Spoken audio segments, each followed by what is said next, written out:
Come on, baby, don't you wanna go? Come on, baby, don't you wanna go? Back to that lemon light city, sweet home Chicago. 2 is 4, 4 4 6. Come on, baby, now get your business fixed. Come on, honey, don't you wanna? Hi, Avi Myers here for the Northtown Neighborhood News Magazine, a presentation of the Northtown Community Council. In 1998, one of 5 finalists from the U.S. and Canada for Best News Show, according to the Alliance for Community Media, and they're probably right. And this year, by the way, we're actually nominated for 3 awards, and maybe we'll do some good, we'll see. But every Thursday, 7:30 p.m., Channel 19 Chicago, Channel 3 Evanston, every Friday, 2:30 p.m. on Channel 19 in Chicago. And we had such a great response from our first Y2K show that we've decided to expand on it. So I have an extremely privileged to have a distinguished, knowledgeable panel with me. And my first guest to my left is Andy Van Roon, who is producer of the top-selling Y2K film in the country, starring Leonard Nimoy. And it's really something else, but we're not allowed to plug anything on the air, so I have to be careful about that. Not for money. The second person is, has already been on the show once, and she is the Czarina of Y2K in Chicago. We're talking about Beth Boatman. And we are also very pleased to have a former reporter with WBBM, former writer with the Daily News, and got a really good voice too. And we're talking about Commonwealth Edison's spokesman on Y2K, Keith Bromley. Good to be here. Okay. Thank you all for coming. We're going to start with Beth, because Beth is the true computer person here. So tell us, how much progress, and by the way, Pete Ringo from People's Gas was supposed to be here, and unfortunately, he had previous commitments. How are things moving? Well, you know, first of all, why don't you tell us how long you've been doing the job? How long have you been doing? Okay. Since about, actually, it'll be 2 years, March 1. So just about the beginning of the Y2K project. Actually, we started right before I got there in November of '96 when I joined the mayor's office, but then I became CIO in March of '97. Okay. And the CIO stands for? Chief Information Officer. Oh, okay. And it's not the press office. I like Czarina better. Yeah, I know. It's a little handier. So basically, over the 2 years, is everything moving in the right direction? Well, certainly everything's moving in the right direction. I think that the complex thing about this project is that every time you look at it, you get another layer and another set of problems to solve. So I think the difficulty and I think the challenge of the whole project is that every time you turn around, it becomes bigger. There's something else to look at and investigate. So, but yeah, we are heading in the right direction. So. That's good. Now, you're specifically in charge of things like, you know, the city's fleet and all these little computerized gadgets and police cars or whatever else. And in terms of the Y2K project, the responsibility that I'm right now managing is the technology side, which we've known about for a long time and we've been working on since '96. But then it grew, and so now also I have the responsibility for making sure that our supply chain is able to deliver, and these are for like the city services that we deliver, and that are embedded chip areas. So we've got fleet, we've got facilities, we've got an airport that we need to worry about, which is really kind of a special facility. We have a water department, so we clean and distribute water. And then we also have like public safety equipment, things like the 911 center, the radios, the communications equipment, that kind of stuff. All of that's mine. And then additionally, we're also taking on kind of the societal issues that we know that we're worried about in terms of we need to do some planning in terms of how to get the community organizations ready, how we're going to communicate out when this thing happens. I mean, the advantages, for things that are outside of our really responsibility that we can't go fix ourselves, like the buildings across the street that have elevators in them that we don't own or manage. So we've kind of taken on that piece of it and have recently started some work on that. Okay, that leads me to, well, there's a whole bunch of things I can talk about, but I just want to give everybody a quick shot in the beginning. Keith, tell us about ComEd, and curious, how are you guys doing on Y2K?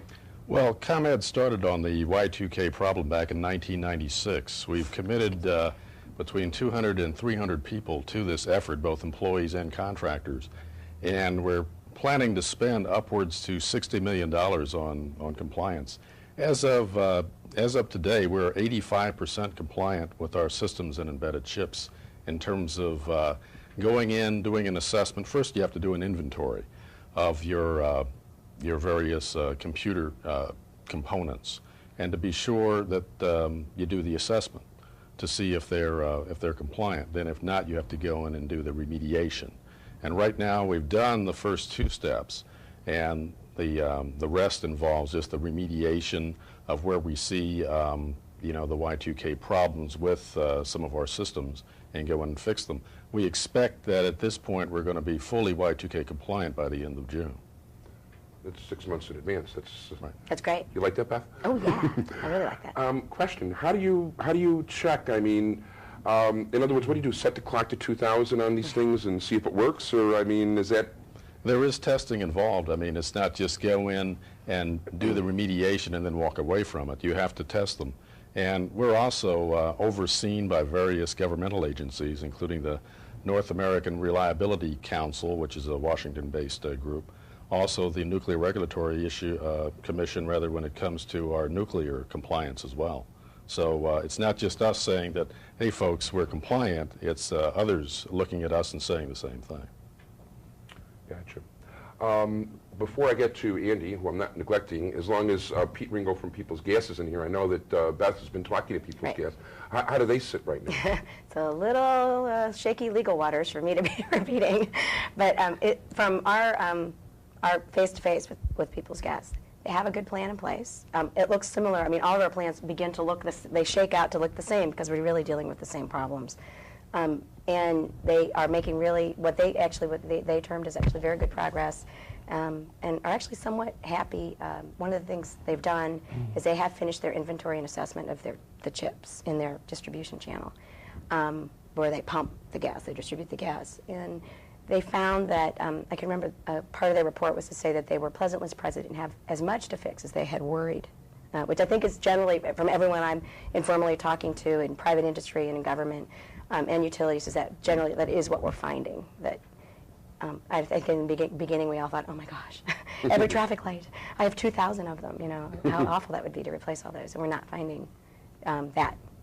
We don't have to replace 2,000. I've heard those are on 24-hour clocks as opposed to, you know, anything with the double digits and all that. Well, actually, all of them, about 100 of them. And we actually did think that completely. And what we have found since the last time you and I talked is that about 100 of them, it was really funny, we flipped them over, and there was a little red button on the back of it. It said, YR. So right now we're assessing those for compliance because we had some vendors come in and kind of revalidate our inventory, and I think it's been a good exercise. Those kinds of things get picked up. Great. Yeah. Andy Van Roon, okay, our other panelist. Now, Andy had just finished producing a film on Y2K, and he traveled virtually all over the country, including the White House, meeting with Clinton's Y2K czar.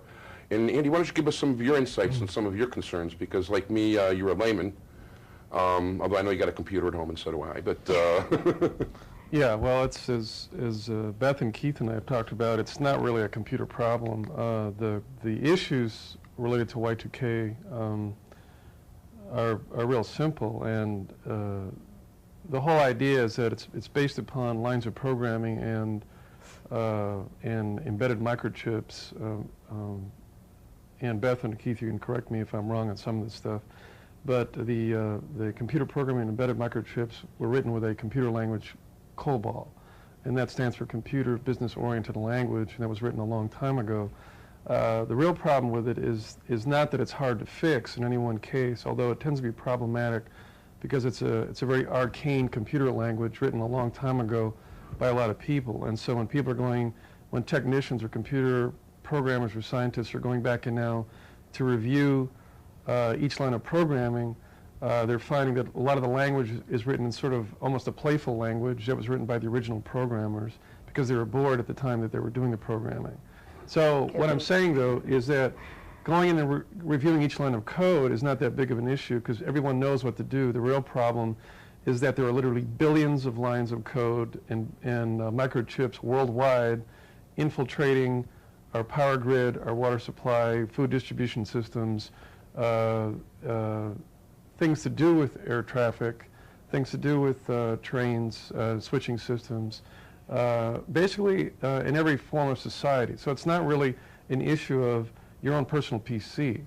It's more an issue of like the large macro systems that run the planet, our governments, our major corporations, or whatever. That's really where the systems are need to be looked at. So the issue is not a matter of like rewriting or what has to be done, but the fact that there is not quite enough time left to review and repair every line of code or every embedded microchip that would have to be replaced.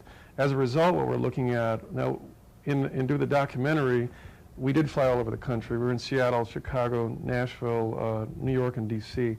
And you know, we have an overview from the country. We also do not have like any one particular city or company to protect, so we can kind of be forthcoming about what we found.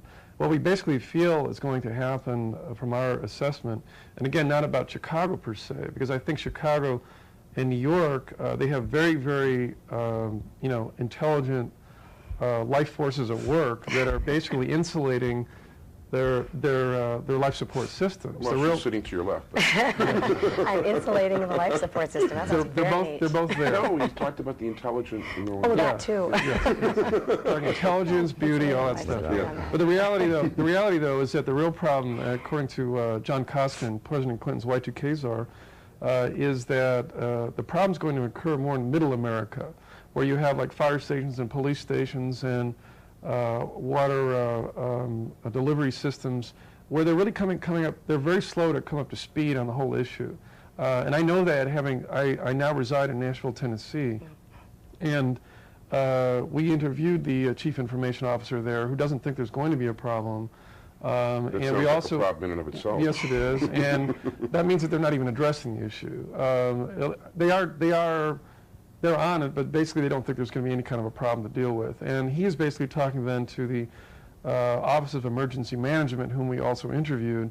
This is the sort of localized version of FEMA, the Federal Emergency Management Agency. And you have one of those in every township, every major town. So we have the head of our local emergency management office talking to the our local czar, information czar, and he's basically getting from the information czar that there's, you know, what me worry. So it's kind of like what the emergency management office is doing is not preparing for Y2K. It's simply going to wait to see what happens, and then it's going to figure out what to do then. So it's kind of like, well, if the lights go down, we'll deal with that. If there are like little mini disturbances in this part of town, we're gonna deal with that then. It's not as though they're basically taking steps to prevent that. It's more like they're waiting to see what happens. They're waiting to see which parts of the fan get hit most, and then they're going to address that. At the risk of like overrunning my time, I'll stop there for now. Well, we have more questions anyway. One of the things I'm curious about, actually, and I should probably wait till the end of the show for this, but here we've got three really knowledgeable people about Y2K. Okay, now, as I mentioned before, my friends, and I'll say hi to them because they just sent them a copy of the show, Roger Barweiss and his sister, Jana, bought a 5-acre ranch in Montana, got themselves armed, 55-gallon drums of this, that, and the other thing. Okay, and that's the tack they're taking. Also, Jana worked on Melrose Place, and they're closing it after this year, so she can, you know, head to Montana, whatever. Anyhow, the point is that, is this anything, I mean, are you guys buying, you guys know what's going on, okay? Right. How many of you, any of you done that? We'll start with you, Keith. I feel if people want to run off and do that, if they want to buy emergency generators, that's fine, but don't do it because you're worried about, you know, the breakdown of major systems like electricity or that kind of thing. I mean, the major utilities are doing very similar things to what ComEd is doing, that is, in making sure that their systems are going to be up and ready. Making sure that they're going to be compliant long before the year 2000 arrives.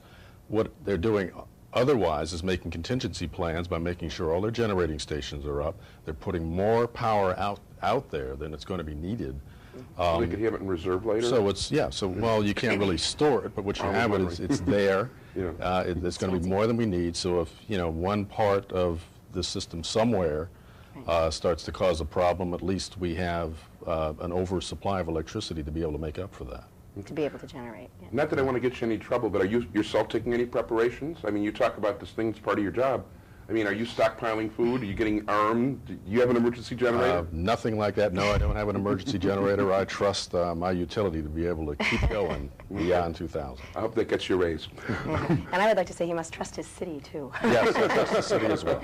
I carry around little packets of purple Kool-Aid, just in case. I'm teasing. Purple Kool-Aid. Are you going to stock up on food or anything? Or? No. That goes back to Timothy Leary, but I won't touch that issue. No, I'm only going as far back as David Koresh. Koresh. As long as it's not electric Kool-Aid, we'll be okay. No. Yeah, in general, I do imagine there are going to be glitches based on our work with our supply chain. And we've checked our supply. We're checking our supply chain, and we're checking their supply chain right now, asking them to. And you can see that there's probably going to be a few glitches.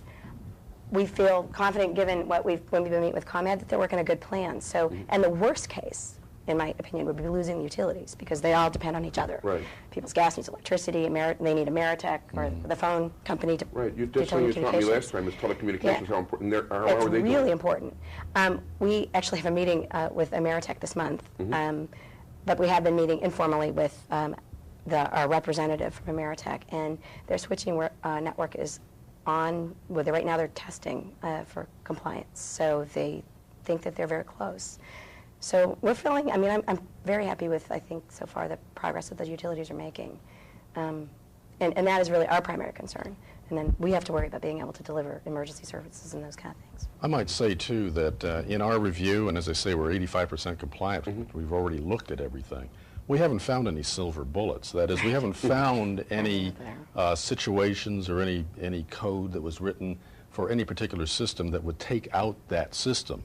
I mean, you may end up with bills that are wrong or that kind of thing, and we're correcting that. Well, we get that anyway. Delayed bill. I mean, not specifically with you and every week, but it happens. Right, I know that happens. But when it comes to the Y2K compliance with major systems and components, especially in nuclear, but also in the transmission and distribution systems, we're not finding anything that would, as I say, just shut down those systems because of a date, basically.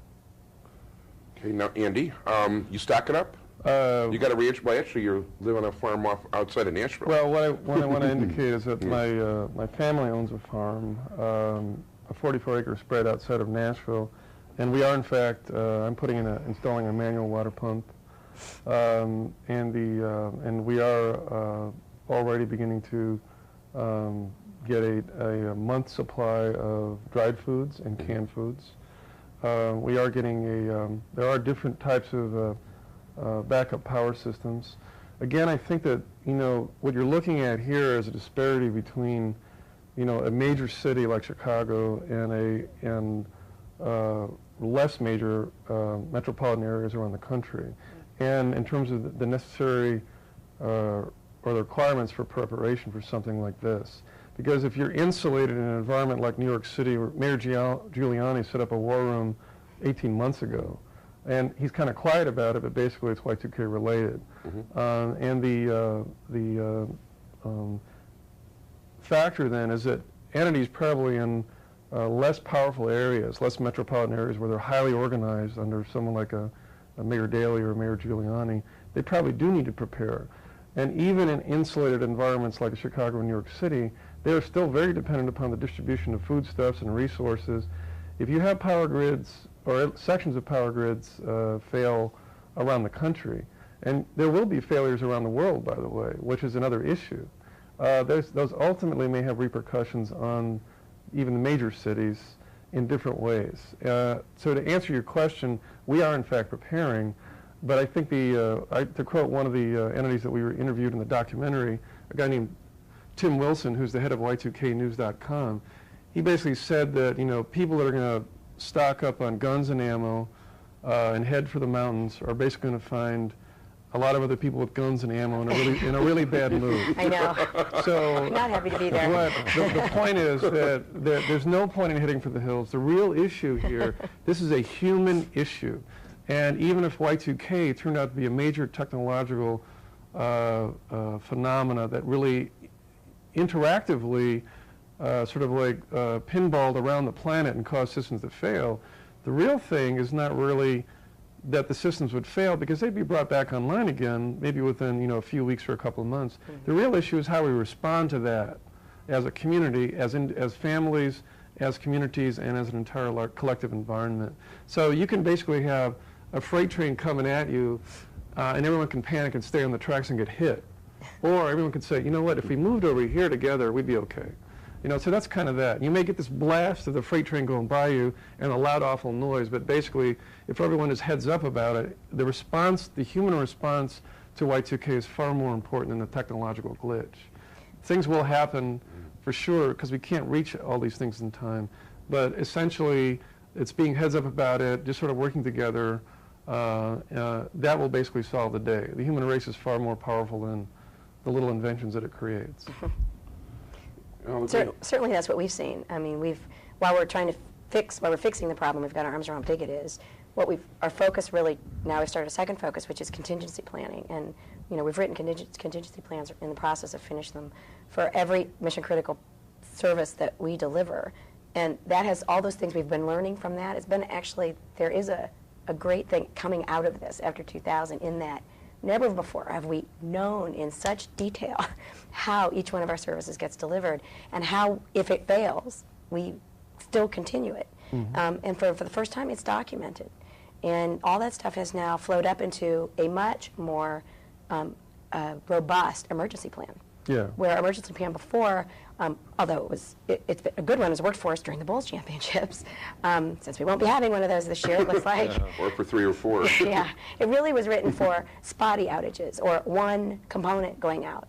And what we're rolling up now is what happens in this scenario that 5 of the 10 things you needed go out that you don't have. How do you respond to that? And the whole exercise, I think, has been, although it's not just an exercise, what we get out of the end of this is a better, in my case, a better city government to be able to respond to these kinds of emergencies. So we're not learning from every disaster that we have.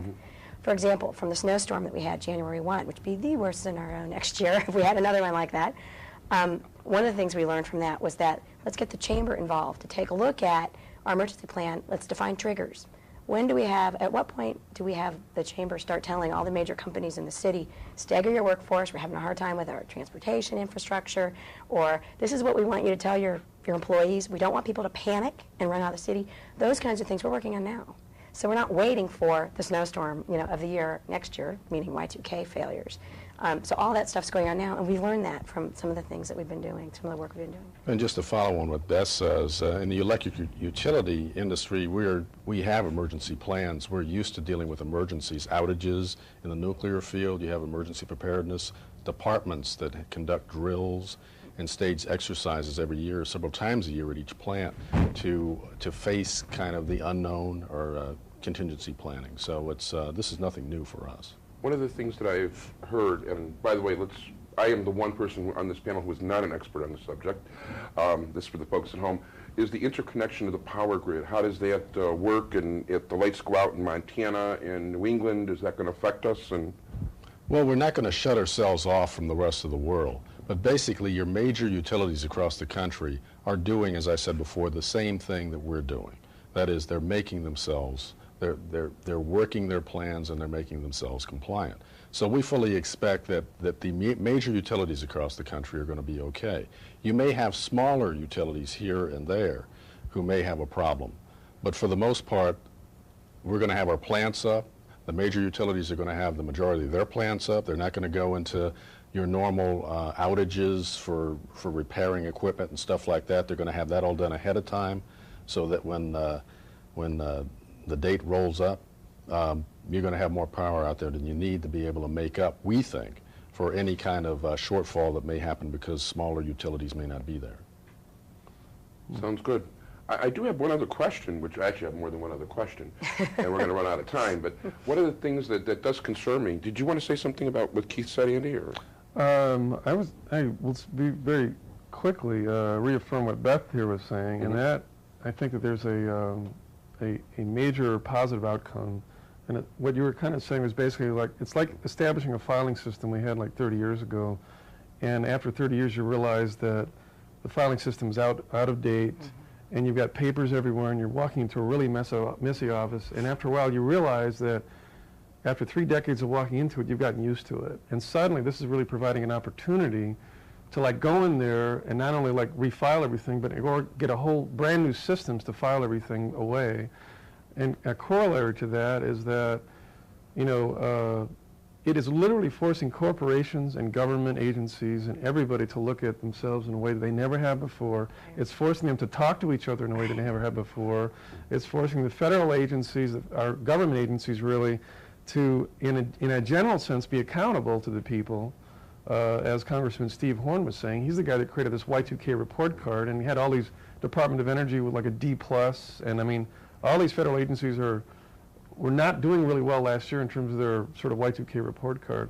But I think the larger issue as well is that if people do in fact learn or you know, accumulate extra foodstuffs, or they accumulate extra water, if they accumulate like solar panels or backup generators, or if they go out and buy a bunch of extra stuff, the first thing that's going to have is actually a profoundly good effect on our economy, because there's going to be like an extra, there are going to be a lot of people buying goods As long as they and don't products. wait until the week before. As long as they do not wait.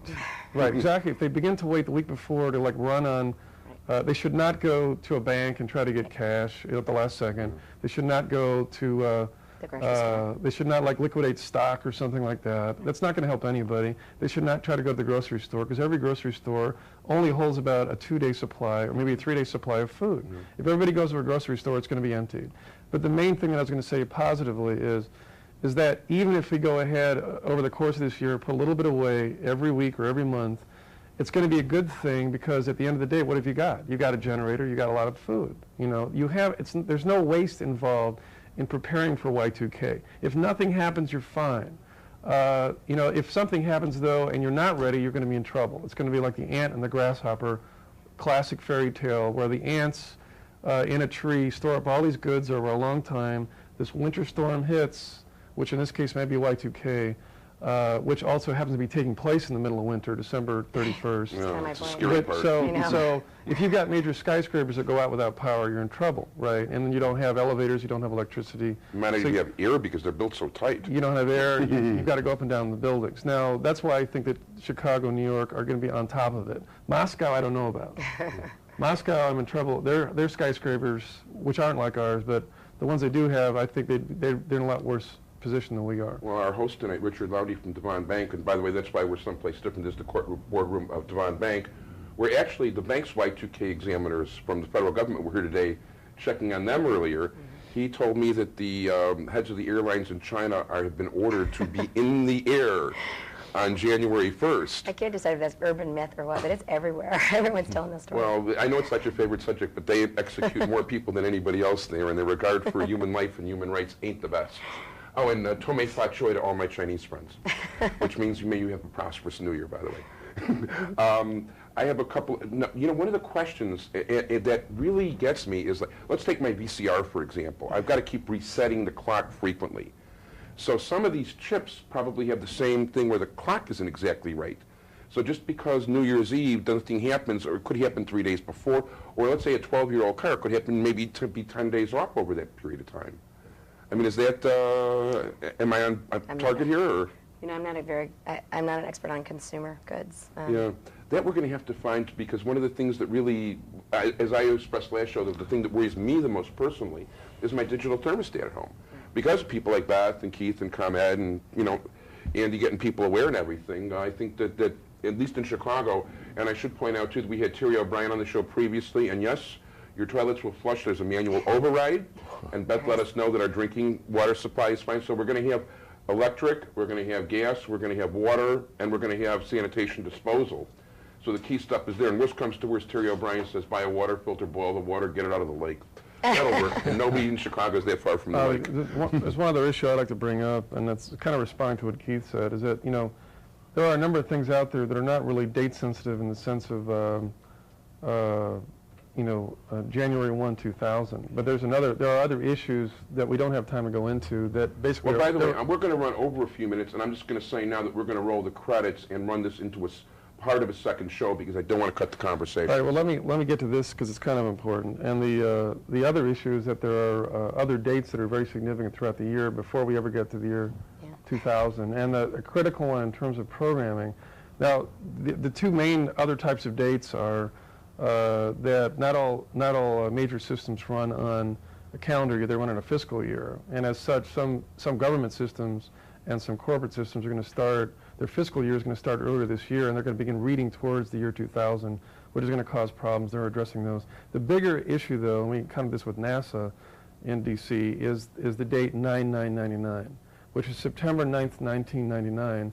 The code 9999 was used many decades ago by computer programmers as an automatic shutdown code. So if that appears, if it rolls up automatically as 9999 in computer systems, in mainframes or whatever, it may cause certain computers, mainframes or whatever, to automatically shut down, because it was literally a code used by programmers to indicate shut off. So if we don't know yet whether when 9999 automatically rolls up on some microchips and computer programs, whether that's going to cause some systems to fail. NASA already anticipated that problem, so they've already accounted for the 9999 problem. But I think there are a lot of systems around the world that aren't really doing that. So that's just another date to watch for, September 9th, 1999, which means, by the way, that people should really, if they're going to do any sort of preparation, they should probably think about it way earlier than that. Meaning, like, start now if you're going to put away a little food or water or anything like that.